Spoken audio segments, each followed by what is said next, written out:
আসসালামু আলাইকুম। সংবাদে আপনাদের সবাইকে স্বাগতম জানাচ্ছি আমি নুসরাত। শুরুতেই সংবাদ শিরোনাম। রুমিন ফারহানা গ্রেপ্তার নিশ্চিত। ইউএনওর চিঠির পর প্রশাসনের চূড়ান্ত সিদ্ধান্ত। ৫ই অগস্টের হুমকির জেরে কঠোর অ্যাকশন। আর কোনো যদি কিন্তু নয়, আর কোনো সম্ভাবনা নয়। ব্রাহ্মণবাড়িয়া ২ আসনের স্বতন্ত্র প্রার্থী ব্যারিস্টার রুমিন ফারহানার গ্রেপ্তার এখন সময়ের ব্যাপার মাত্র। এমনটাই বলছে প্রশাসনের একাধিক দায়িত্বশীল সূত্র। বিস্তারিত জানার আগে হৃদয় ছুঁয়ে যাওয়া একটি অনুরোধ। যদি হাদি নামটি আপনার বিবেককে নাড়া দেয়, যদি প্রকাশ্য দিবালোকে গুলিবিদ্ধ হওয়ার সেই মুহূর্ত আপনাকে প্রশ্ন করতে বাধ্য করে, তবে আজ একটু সময় দিন। কমেন্টে শুধু লিখুন, হাদির ওপর হামলার বিচার চাই। আর যদি আপনি চান সত্যটা চাপা না পড়ুক, যদি চান আমরা ভয় ছাড়াই এসব খবর আপনাদের কাছে পৌঁছে দিতে পারি, তাহলে এখনই চ্যানেলটি সাবস্ক্রাইব করুন। সাবস্ক্রাইব মানে শুধু একটি বাটন চাপা নয়, এটি অন্যায়ের বিরুদ্ধে সত্যের পাশে দাঁড়ানোর অঙ্গীকার। চলুন নীরব না থেকে বিস্তারিত জেনে নিই। ইউএনওর লিখিত অভিযোগ, মব সৃষ্টির নথি, আচরণবিধি লঙ্ঘনের প্রমাণ, নির্বাহী ম্যাজিস্ট্রেটকে প্রকাশ্যে হুমকি এবং সবচেয়ে ভয়ঙ্করভাবে ৫ই অগস্ট আবার হবে এই বক্তব্যকে রাষ্ট্রীয় নিরাপত্তার জন্য ঝুঁকিপূর্ণ হিসাবে বিবেচনা করা হয়েছে। এরপরই প্রশাসন নেয় কঠোরতম অবস্থান। প্রশাসনের মূল্যায়ন, এটি আর নির্বাচনী বক্তব্য নয়, এটি উস্কানি। রবিবার দুপুরে সরাইল উপজেলার কালিকচ্ছ ইউনিয়নের চাঁদপুর বাজারে দেওয়া বক্তব্যের পরপরই প্রশাসনের বিভিন্ন স্তরে জরুরি আলোচনা শুরু হয়।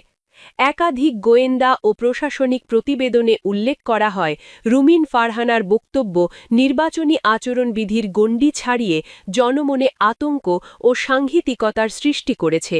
বিশেষ করে এই বক্তব্য, প্রশাসন নিরপেক্ষ না থাকলে ৫ই অগস্ট আবার যে কোনো আসনে হতে পারে। এই কথাটিকে প্রশাসন দেখছে সরাসরি সহিংস গণজমায়েত উস্কে দেওয়ার হুমকি হিসাবে। সমাবেশ বন্ধ, কিন্তু থামেননি রুমিন। এর আগের দিন শনিবার ১৭ই জানুয়ারি সরাইল উপজেলার ইসলামাবাদ এলাকায় রুমিন ফারহানার নির্বাচনী সমাবেশ ভ্রাম্যমাণ আদালত বন্ধ করে দেয়। নির্বাহী ম্যাজিস্ট্রেট শাহরিয়ার হাসান খান তাৎক্ষণিকভাবে একজন সমর্থককে ৪০,০০০ টাকা জরিমানা করেন, কিন্তু প্রশাসনের নির্দেশ মানার বদলে পরিস্থিতি আরও ভয়াবহ হয়ে ওঠে। ভিডিও ফুটেজে দেখা যায়, রুমিন ফারহানা নির্বাহী ম্যাজিস্ট্রেটের দিকে আঙুল তুলে রীতিমতো হুমকি দিচ্ছেন। তিনি বলেন, আজ ভদ্রতা দেখিয়ে থামিয়েছি, নেক্সট টাইম এই ভদ্রতাটা করব না। আইন শৃঙ্খলা বাহিনীর কাছে এই বক্তব্যের অর্থ একটাই, পরবর্তী সময়ে সহিংসতার প্রস্তুতির ইঙ্গিত। ইউএনওর চিঠি, এখানেই বদলে যায় সবকিছু। সরাইল উপজেলা নির্বাহী অফিসার মোহাম্মদ আবু বক্কর সরকার স্বাক্ষরিত চিঠিটি প্রশাসনের সিদ্ধান্তকে চূড়ান্ত দিকে নিয়ে যায়। এই চিঠিতে স্পষ্টভাবে বলা হয়, রুমিন ফারহানার নির্বাচনী আচরণবিধি লঙ্ঘন করেছেন। তার বক্তব্য ও কর্মকাণ্ডে মব সৃষ্টির আশঙ্কা তৈরি হয়েছে, আইন শৃঙ্খলার অবনতি ঘটতে পারে। এই চিঠি পাঠানো হয় নির্বাচনী অনুসন্ধান ও বিচারিক কমিটি এবং সিনিয়র সিভিল জাজ আশরাফুল ইসলামের কাছে আইনানুগ ব্যবস্থা গ্রহণের সুপারিশ সহ। প্রশাসনের ভাষায় এটি আর রাজনৈতিক বিষয় নয়, এটি আইন শৃঙ্খলার প্রশ্ন। কারণ দর্শানোর নোটিশ, শেষ সুযোগ। রবিবার রাতেই রিটার্নিং অফিসার ও জেলা প্রশাসক শারমিন আক্তার জাহান স্বাক্ষরিত কারণ দর্শানোর নোটিশ জারি হয়। নোটিশে বলা হয়, রুমিন ফারহানাকে ২২শে জানুয়ারি সকাল ১১টার মধ্যে হাজির হয়ে ব্যাখ্যা দিতে হবে, কিন্তু প্রশাসনের ভেতরের সূত্র বলছে এই নোটিশ মূলত একটি প্রক্রিয়াগত ধাপ, সিদ্ধান্ত প্রায় চূড়ান্ত। নোটিশে যেসব অভিযোগ আনা হয় সেগুলি হল, ৪০০-৫০০ লোক নিয়ে বৃহৎ জনসভা, স্টেজ নির্মাণ করে আচরণবিধি লঙ্ঘন, নির্বাহী ম্যাজিস্ট্রেটের সঙ্গে অসৌজন্যমূলক ও হুমকিমূলক আচরণ। এই ৩টি অভিযোগে ফৌজদারি আইনে বিবেচ্য। গ্রেপ্তার কেন নিশ্চিত?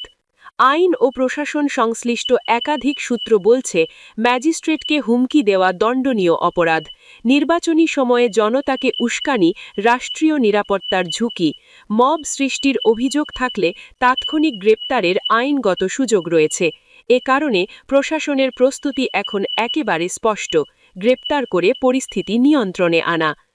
দেশজুড়ে অস্থিরতা, তারিক রহমানের গাড়িতে রহস্যময় খাম। এই ঘটনার মধ্যেই রাজধানীতে ঘটে যায় আরেক চাঞ্চল্যকর ঘটনা।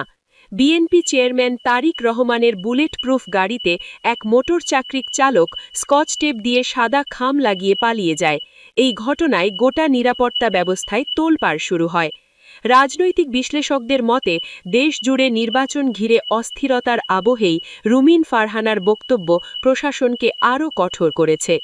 শেষ সিদ্ধান্ত, দৃষ্টান্তমূলক ব্যবস্থা। প্রশাসনের একটি দায়িত্বশীল সূত্রের ভাষায়, এখন যদি কঠোর ব্যবস্থা না নেওয়া হয় তাহলে বার্তা যাবে যে নির্বাচনকে অস্থিতিশীল করার সুযোগ আছে। এ কারণেই সিদ্ধান্ত পরিষ্কার, রুমিন ফারহানার বিরুদ্ধে গ্রেপ্তারি পদক্ষেপ আসছে। প্রশ্ন এখন আর হবে কিনা, প্রশ্ন শুধু একটাই, কখন? 22 জানুয়ারির আগেই নাকি সেদিন হাজিরার পরপরই?